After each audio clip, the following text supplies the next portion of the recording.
حمد و ثنا، عظمت و کبریا، بڑائی، بزرگی، برتری، بلندی، پاکیزگی اور ہر قسم کی تعریف و توصیف اللہ سبحانہ و تعالی کے لیے بیان کرتے ہیں، جو رب العالمین ہیں، ہمارا آپ کا، سارے جہان، کل کائنات اور تمام مخلوقات کا تنہا اور اکیلا پیدا کرنے والا، رزق دینے والا، ان کا مالک اور ان کی تدبیر کرنے والا ہے۔ ہم گواہی دیتے ہیں کہ وہ ایک ہے اور اس کا کوئی شریک نہیں ہے، وہی معبود برحق ہے اور اس کے سوا کوئی دوسرا عبادت کے لائق نہیں ہے۔ اس کے اچھے اچھے نام ہیں اور بلند و بالا صفات ہیں۔ اللہ کی حمد و ثنا بیان کرنے کے بعد ہم صلاۃ و سلام بھیجتے ہیں اس نبی اور رسول صلی اللہ علیہ وسلم پر، جو کہ آخری نبی اور رسول ہیں، سب سے پیارے اور محبوب اللہ کے رسول ہیں، رحمت للعالمین ہیں، سید المرسلین ہیں، جنہیں اللہ رب العالمین نے رحمت عالم بنا کر بھیجا، جن کے ذریعہ اپنے دین اسلام کو مکمل فرما دیا اور جن پر ایمان اور ان کی پیروی کو نجات کے لیے لازمی شرط قرار دیا۔ اسی طرح سے اللہ کی رحمتیں اور برکتیں نازل ہوں آپ صلی اللہ علیہ وسلم کے آل اطہار پر اور صحابہ کرام رضی اللہ عنہم اجمعین پر، اور ان تمام ایمان والوں پر جو اچھائی و بھلائی کے ساتھ آپ صلی اللہ علیہ وسلم کی اور آپ کے آل و اصحاب کی پیروی کرنے والے ہیں۔ دعا ہے اللہ رب العالمین سے کہ ہمیں بھی ان خوش نصیب لوگوں میں شامل کر دے۔ محترم بزرگوں اور عزیز بھائیوں، رمضان المبارک کا مہینہ اللہ کے فضل و کرم سے جاری و ساری ہے، اور اللہ کی توفیق سے ہم مسلمان اس کی برکتوں اور رحمتوں سے مستفیض ہو رہے ہیں۔ اللہ تعالی ہم سب کی عبادات اور نیکیوں کو قبول فرمائے، گناہوں کی مغفرت، جہنم سے نجات اور جنت میں داخلے کا سبب بنائے۔ اس سے پہلے رمضان المبارک کے ضمن میں بہت ساری باتیں گزر چکی ہیں۔ آج کے خطبے میں اس تعلق سے 3 باتیں عرض کی جائیں گی۔ محترم حضرات، یوں تو رمضان المبارک میں کرنے کے بہت سارے کام ہیں جو ہمیں کرنے چاہیے، جو ہم سے مطلوب ہے، اور جن کی وجہ سے رمضان المبارک جانا اور پہچانا جاتا ہے۔ لیکن روزہ اور نماز کے علاوہ 3 ایسے کام ہیں جو بہت ہی اہم ہیں۔ روزہ اور نماز تو ہے ہی اس مہینے کی روح، ان دونوں کے علاوہ 3 اور ایسے اعمال ہیں جو بہت ہی اہم ہیں، ہمیشہ کے لیے اہم ہیں، اور خاص طور سے رمضان المبارک میں یہ کام ہر مسلمان کو ضرور کرنا چاہیے، اس لیے کہ ان 3 اعمال کا بھی رمضان المبارک سے بڑا ہی گہرا تعلق ہے۔ ان میں سے ایک ہے قرآن کی تلاوت کرنا اور قرآن مجید میں تدبر کرنا، قرآن مجید کی آیتوں میں غور و فکر کرنا، قرآن مجید سے نصیحت حاصل کرنا، ہدایت پانا۔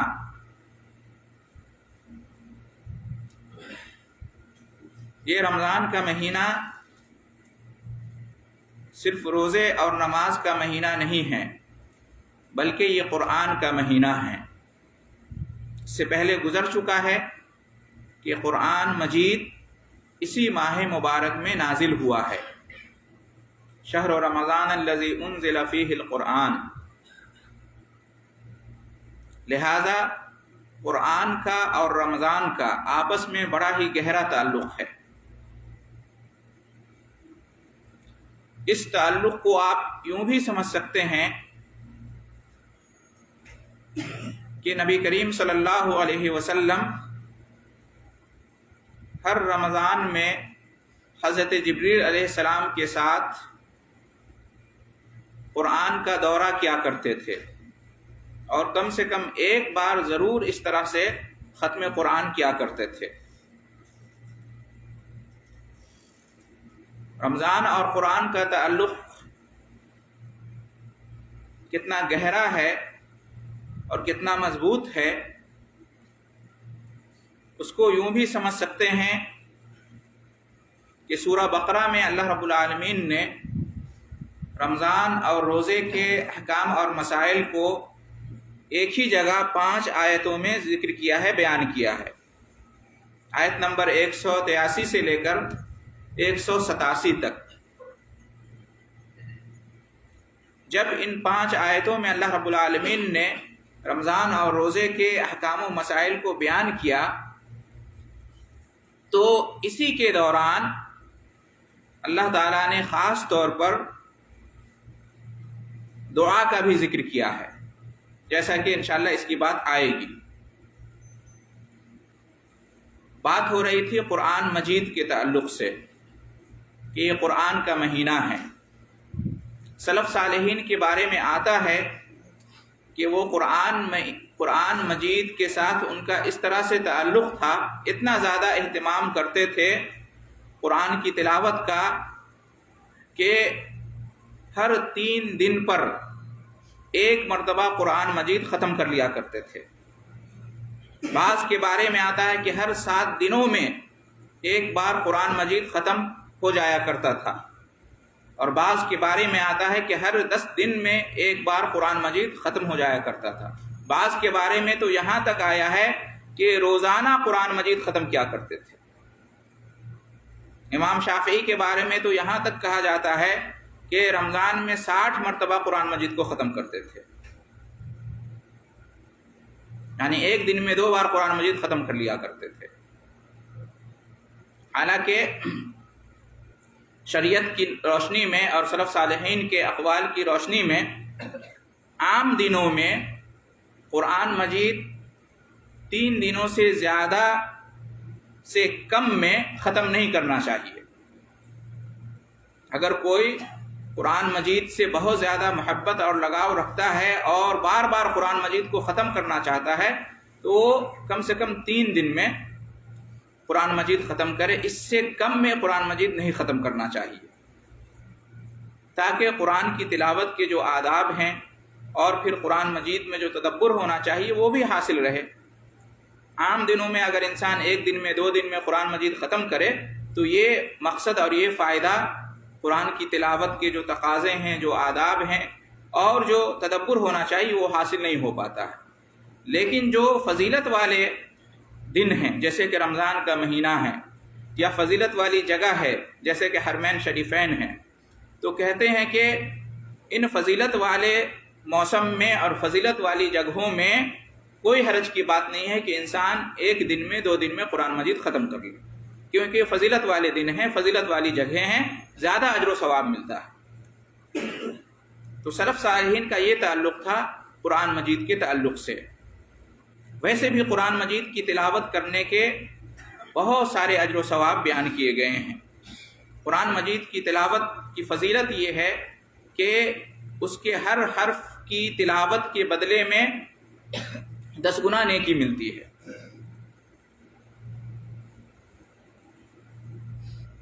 قرآن مجید کا ایک حرف آپ پڑھیں گے تو اس کے بدلے میں 10 گنا اجر اور ثواب ملے گا، 10 نیکی ملے گی۔ مثال کے طور پر حدیث میں بیان کیا گیا ہے کہ الف لام میم یہ ایک لفظ ہے، حروف مقطعات میں سے ہے۔ اگر کوئی شخص اتنا پڑھتا ہے تو اس کو 30 نیکیاں ملتی ہیں، کیونکہ الف ایک حرف ہے، لام ایک حرف ہے اور میم ایک حرف ہے، 3 حروف۔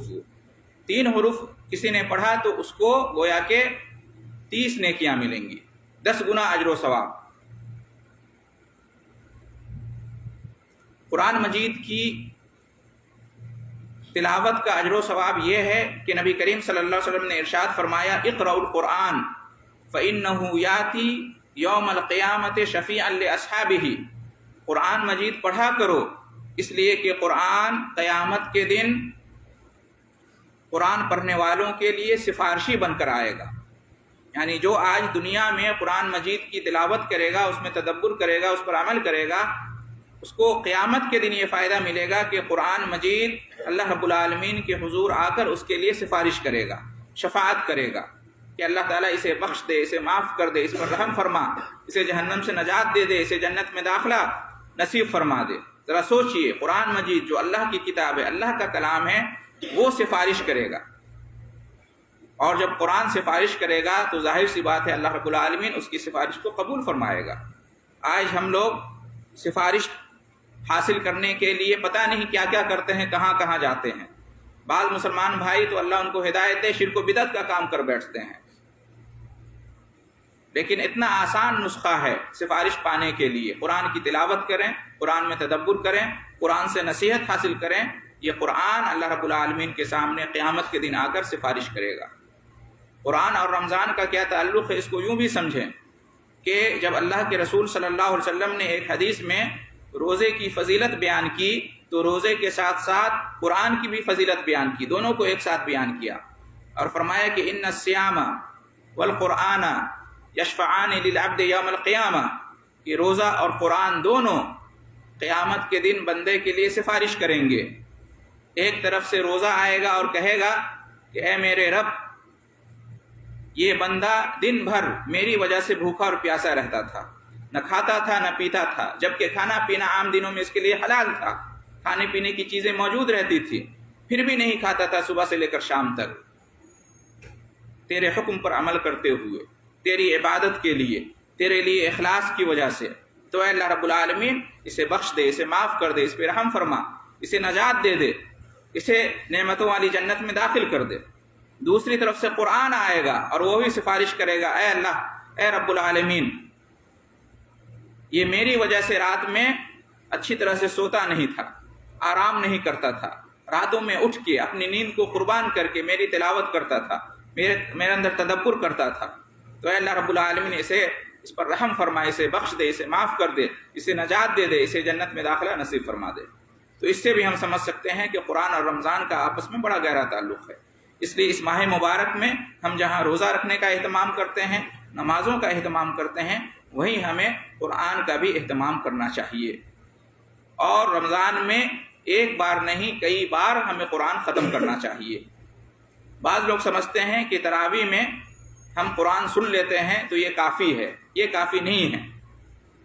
تراویح میں قرآن ختم ہو یا نہ ہو، ختم ہو جائے تو اچھی بات ہے، نہ ہو تو بھی تراویح کی نماز ہو جائے گی، لیکن تراویح کے علاوہ بھی مطلوب ہے کہ ہم قرآن کے ساتھ اہتمام کریں اور قرآن کی تلاوت کریں، اس میں تدبر کریں۔ رمضان میں اگر ہم قرآن کو ختم نہیں کر پائے تو پھر کم امید کی جا سکتی ہے کہ ہم قرآن کو ختم کریں گے؟ سوچنے کی بات ہے۔ اس لیے اس ماہ مبارک میں قرآن کے ساتھ ہمارا بڑا گہرا تعلق اور ربط ہونا چاہیے۔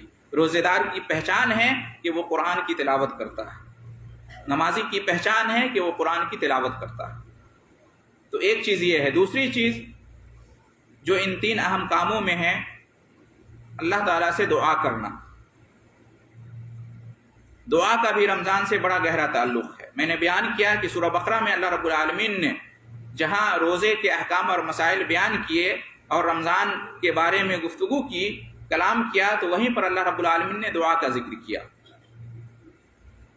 پہلی 3 آیتوں میں رمضان اور روزے کے احکام بیان کیے، چوتھی آیت میں دعا کے بارے میں بیان کیا، اور پھر 5ویں آیت میں روزے کے احکام بیان کیے۔ تو روزے کی آیتوں کے درمیان، رمضان سے متعلق آیتوں کے درمیان دعا کا بطور خاص ذکر کرنا، یہ پیغام ہے ہمارے لیے کہ ہم رمضان کے مہینے میں اور روزے کے مہینے میں روزے کی حالت میں دعا کا خاص اہتمام کریں۔ روزے دار کی دعا قبول ہوتی ہے، اور خاص طور سے افطار کے قریب، افطار کے وقت دعا قبول ہونے کا زیادہ امکان رہتا ہے۔ اس لیے رمضان کے مہینے میں ہمیں خوب دعا کرنی چاہیے۔ دعا سے زیادہ اللہ تعالیٰ کے نزدیک معزز اور مکرم کوئی اور چیز نہیں ہے۔ جو بندہ اللہ سے دعا نہیں مانگتا ہے، اللہ تعالیٰ اس سے ناراض ہو جاتا ہے۔ دعا ہی اصل عبادت ہے۔ ہم جو بھی عبادات کرتے ہیں، مقصد کیا ہے؟ آخر میں وہی مقصد ہے۔ ان عبادات کے ذریعے ہم اللہ سے نجات مانگتے ہیں، سعادت مانگتے ہیں، اور جنت میں داخلہ مانگتے ہیں۔ یہی تو عبادت کا مغز ہے، یہی تو عبادت کا خلاصہ ہے۔ ہم آخر اللہ کی عبادت کیوں کرتے ہیں؟ تاکہ آخرت میں کامیاب ہو جائیں۔ اس لیے دعا کی 2 قسم ہیں، دعائے عبادت اور دعائے مسئلہ۔ دعائے عبادت مطلب ہم عبادت کر کے اللہ تعالیٰ سے مانگتے ہیں، نماز پڑھتے ہیں، روزہ رکھتے ہیں، قرآن کی تلاوت کرتے ہیں، حج عمرہ کرتے ہیں، زکوٰۃ دیتے ہیں، اور اس کے ذریعے سے ہم اللہ سے مانگتے ہیں، اللہ سے توفیق مانگتے ہیں، سعادت مانگتے ہیں، نجات مانگتے ہیں، اور جنت کی نعمتیں مانگتے ہیں۔ ایک ہے دعائے مسئلہ، ڈائریکٹ اللہ رب العالمین کے سامنے ہاتھ اٹھا کر اللہ سے مانگنا، اللہ سے درخواست کرنا، گزارش کرنا، التجا کرنا، اور اللہ سے سوال کرنا، اللہ کے سامنے اپنے مطالبات رکھنا، اپنی ضروریات، اپنی حاجتیں رکھنا، دنیا اور آخرت کی جو بھی حاجتیں اور ضرورتیں اللہ تعالیٰ سے مانگنا، اس کو کہتے ہیں دعائے مسئلہ۔ تو ہمیں اس رمضان کے مہینے میں دعا کا اہتمام کرنا چاہیے۔ سورہ بقرہ میں روزے اور رمضان کی آیتوں کے دوران اللہ رب العالمین نے یہ فرمایا ہے دعا کے بارے میں، وَإِذَا سَأَلَكَ عِبَادِي عَنِّي فَإِنِّي قَرِيبٌ أُجِيبُ دَعْوَةَ الدَّاعِ إِذَا دَعَانِ فَلْيَسْتَجِيبُوا لِي وَلْيُؤْمِنُوا بِي لَعَلَّهُمْ يَرْشُدُونَ۔ اس سے پہلے بھی روزہ کی بات، اس کے بعد بھی روزہ کی بات، اور بیچ میں اللہ نے فرمایا کہ جب میرے بندے میرے بارے میں تجھ سے سوال کریں تو تم کہہ دو کہ میں اپنے بندوں سے بہت ہی قریب ہوں، میں ان کی دعاؤں کو سنتا ہوں، میں ان کی دعاؤں کو قبول کرتا ہوں۔ ان کو چاہیے کہ میرا حکم مانیں، مجھ پر ایمان رکھیں، تاکہ وہ رشد و ہدایت کی راہ پر ہوں۔ تو اللہ تعالیٰ نے وعدہ کیا ہے رمضان میں روزے کے دوران زیادہ سے زیادہ ہمیں دعا کرنی چاہیے۔ دعا نہ کرنا یہ تکبر کی پہچان ہے۔ جو آدمی اللہ سے دعا نہیں کرتا، اپنے رب سے مانگتا نہیں ہے، گویا کہ وہ متکبر ہے۔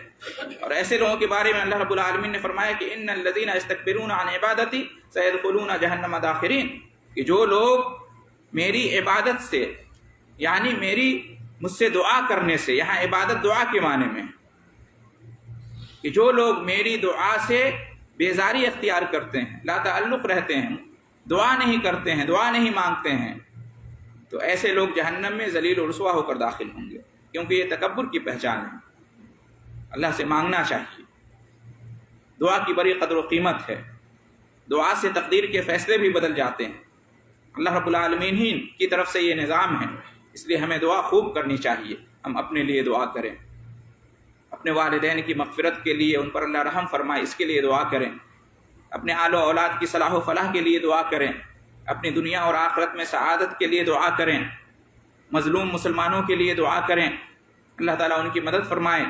ہمیں قدم قدم پر لمحہ بلمحہ دعا کی ضرورت ہے۔ جو اسباب سے نہیں ہو پاتے ہیں وہ بسا اوقات دعا سے ہو جاتے ہیں، اس لیے ہمیں اللہ پر توکل کرتے ہوئے، اللہ پر ایمان رکھتے ہوئے پورے یقین کے ساتھ دعا کرنی چاہیے۔ دعا کے بڑے فائدے ہیں۔ تیسری چیز جو اس ماہ مبارک میں ہمیں کرنے چاہیے، جو کہ بہت ہی اہم ہے، وہ ہے صدقہ اور خیرات کرنا اور اللہ کے راستے میں خرچ کرنا۔ صدقہ، خیرات اور نیکی کے راستے میں خرچ کرنے کا مطلب یہ ہے کہ ایک جو اسلامی امور ہیں، دعوت و تبلیغ کے کام ہیں، دین کی نشر و اشاعت اور تعلیم کے کام ہیں، جہاں دین کی تعلیم دی جاتی ہے، مدارس جہاں سے اسلام کی نشر و اشاعت کی جاتی ہے، دعوتی مراکز، ہم ان کا خاص خیال رکھیں رمضان میں اور ان کا تعاون کریں صدقات کے ذریعے، عطیات کے ذریعے سے۔ یہ رمضان کا مہینہ اللہ کے راستے میں، نیکی کے راستے میں خرچ کرنے کا مہینہ ہے۔ اور اسی طریقے سے صدقہ و خیرات کا معنی یہ ہے کہ جو غریب ہیں، مسکین ہیں، حاجت مند ہیں، ضرورت مند ہیں، بیوہ ہیں، یتیم ہیں، بے سہارا ہیں، معذور ہیں، جو بے یار و مددگار ہیں، جن کی آمدنی کا کوئی ذریعہ نہیں ہے یا آمدنی ہے لیکن تھوڑی ہے، ساری ضرورتیں ان کی پوری نہیں ہوتی ہیں، ایسے لوگوں کا ہم خاص خیال رکھیں۔ ہمیشہ رکھنا چاہیے لیکن رمضان میں یہ کام اور زیادہ کرنا چاہیے۔ کیوں؟ اس لیے کہ نبی کریم صلی اللہ علیہ وسلم کے بارے میں آتا ہے کہ کانا اجود الناس بالخیر، خیرات اور صدقات اور عطیات کے معاملے میں، خرچ کرنے کے معاملے میں تمام لوگوں سے برتر تھے، سب پر فائق تھے، ایک نمبر پر تھے آپ صلی اللہ علیہ وسلم۔ سب سے زیادہ آپ ہی خرچ کرتے تھے، اپنے پاس مال نہیں رکھتے تھے، مال آتا تھا ایک طرف سے، دوسری طرف آپ خرچ کر دیا کرتے تھے، اپنی ذات پر نہیں، اپنے اہل و عیال پر نہیں، مستحقین لوگوں میں۔ لیکن جب رمضان کا مہینہ آتا تھا تو آپ صلی اللہ علیہ وسلم کی یہ خوبی، یہ صفت اور زیادہ بڑھ جاتی تھی۔ سب سے زیادہ آپ پورے سال بھر میں رمضان میں خرچ کرتے تھے۔ وَكَانَ أَجْوَدُ مَا يَكُونُ فِي رمضان، سب سے زیادہ آپ رمضان میں خرچ کرتے تھے۔ حدیث میں آیا ہے کہ کان اجود من الريح المرسلہ، جو تیز ہوا چلتی ہے اس سے بھی زیادہ تیز ہو جاتے تھے رمضان میں خرچ کرنے کے سلسلے میں۔ اس لیے بھوکوں کو کھانا کھلائیں، پیاسے کو پانی پلائیں، بے لباس کو لباس، اس کے لیے لباس کا انتظام کریں، کسی غریب بچی کی شادی نہیں ہو رہے اس میں تعاون کریں، امداد کریں، کسی کے بچوں کی تعلیمی فیس باقی ہے اس میں امداد کریں، تعاون کریں۔ بہت سارے راستے ہیں خرچ کرنے کے۔ یہ رمضان کا مہینہ ہے، رمضان میں خرچ نہیں کریں گے تو کب خرچ کریں گے؟ یہ رمضان خرچ کرنے کا مہینہ ہے۔ تو محترم حضرات، صدقہ اور خیرات کرنے کے بڑے فائدے ہیں۔ آج یہاں ہم خرچ کریں گے تو قیامت کے دن یہ صدقہ ہمارے لیے سایہ بن کر آئے گا۔ حدیث میں ہے نا کہ 7 قسم کے لوگوں کو اللہ تعالیٰ قیامت کے دن اپنے عرش کے سائے میں جگا دے گا۔ اس میں سے وہ بھی ہے جو خرچ کرتا ہے اور اس طرح سے خرچ کرتا ہے اس کا دائیں ہاتھ کہ اس کے بائیں ہاتھ کو خبر نہیں ہوتی، چھپا کر خرچ کرتا، اخلاص کے ساتھ، دکھاوا نہیں کرتا۔ جو یہاں دنیا میں خرچ کرے گا اللہ کے راستے میں اور مستحقین پر، تو اس کے لیے قبر کی جو آگ ہے، قبر کی جو گرمی ہے وہ ٹھنڈی ہوگی۔ اس کے ذریعے سے اللہ تعالیٰ قبر کی گرمی کو بجھائے گا۔ صدقہ کرنے سے اللہ تعالیٰ کا غضب اور اس کی ناراضگی دور ہوتی ہے۔ صدقہ کرنے سے انسان حادثات سے بچتا ہے، حادثوں سے بچاتا ہے، برے حادثات سے صدقہ کرنا۔ تو بہت سارے فائدے ہیں صدقہ کرنے کے۔ یہ مہینے خرچ کرنے کا مہینہ ہے، صدقہ کرنے کا مہینہ ہے۔ اور بعض لوگ کہتے ہیں کہ ہم کیا خرچ کریں، ہم تو مالدار نہیں ہیں۔ مالدار ہونا ضروری نہیں ہے اللہ کے راستے میں اور لوگوں پر خرچ کرنے کے لیے۔ زکوٰۃ کے لیے مالدار ہونا ضروری ہے، صاحب نصاب ہونا ضروری ہے، جو کہ اسلام کا رکن ہے۔ لیکن صدقات اور خیرات کے لیے کوئی شرط نہیں ہے۔ غریب سے غریب انسان بھی صدقہ کر سکتا ہے۔ ہر انسان اپنے آپ کو یہ دیکھے کہ مجھ سے بھی زیادہ کوئی غریب ہے، اس پر وہ خرچ کرے، جتنا اللہ نے دیا اسی میں سے خرچ کرے۔ حدیث میں آیا ہے کہ جہنم کی آگ سے اپنے آپ کو بچاؤ، گرچہ ایک کھجور کے ذریعے ہی کیوں نہ ہو، آدھا کھجور کے ذریعے ہی کیوں نہ ہو۔ اگر انسان کے اندر اخلاص ہو، وہ تھوڑا بھی خرچ کرے گا تو اللہ تعالیٰ اس کے اخلاص، اس کی نیت کو دیکھتے ہوئے بڑھا چڑھا کر اسے اجر اور ثواب دے گا۔ قرآن مجید کے مطابق 1 روپیہ خرچ کریں گے 700 گنا اجر و ثواب اس سے بھی زیادہ ملے گا۔ اللہ تعالیٰ دل کو دیکھتا ہے، نیت کو دیکھتا ہے، یہ نہیں دیکھتا کہ آپ کتنا خرچ کر رہے ہیں، نیت کو دیکھتا ہے۔ ہو سکتا ہے کوئی ہزاروں خرچ کرے لیکن اتنا اجر و ثواب نہ ملے جتنا کہ اس شخص کو ملے جو 100 ہی خرچ کرے۔ اللہ تعالیٰ نیت اور دل کو دیکھتا ہے، اخلاص کو دیکھتا ہے۔ تو ہر ایک کو خرچ کرنا چاہیے، صدقہ اور خیرات سب کر سکتا ہے، زکوٰۃ مالداروں کے لیے خاص ہے۔ تو محترم حضرات، یہ رمضان کا مہینہ جہاں روزہ رکھنے کا مہینہ ہے، نماز کا مہینہ ہے اور دیگر نیکیوں کا مہینہ، وہیں قرآن کا مہینہ ہے۔ ہم قرآن کی تلاوت کریں، اس میں تدبر کریں، اور دعا کا بھی مہینہ ہے، خوب دعا کریں، اور پھر اسی طریقے سے صدقات اور خیرات کا بھی مہینہ ہے۔ جو نمازی ہوگا، جو روزہ دار ہوگا، وہ ان کاموں کو بھی ضرور کرے گا۔ جو اللہ سے اجر و ثواب کی امید رکھے گا وہ ان کاموں کو بھی ضرور کرے گا۔ جو اللہ اس کے رسول سے محبت والا ہوگا وہ ان کاموں کو بھی ضرور کرے گا۔ دعا ہے اللہ رب العالمین سے کہ ہم تمام مسلمانوں کو ان نیکیوں کی توفیق عطا فرمائے، اور ان نیکیوں کی دنیا اور آخرت میں جو برکتیں ہیں، جو سعادتیں ہیں، ان تمام سے ہم کنار کرے، آمین۔ وآخر دعوانا ان الحمد للہ رب العالمین۔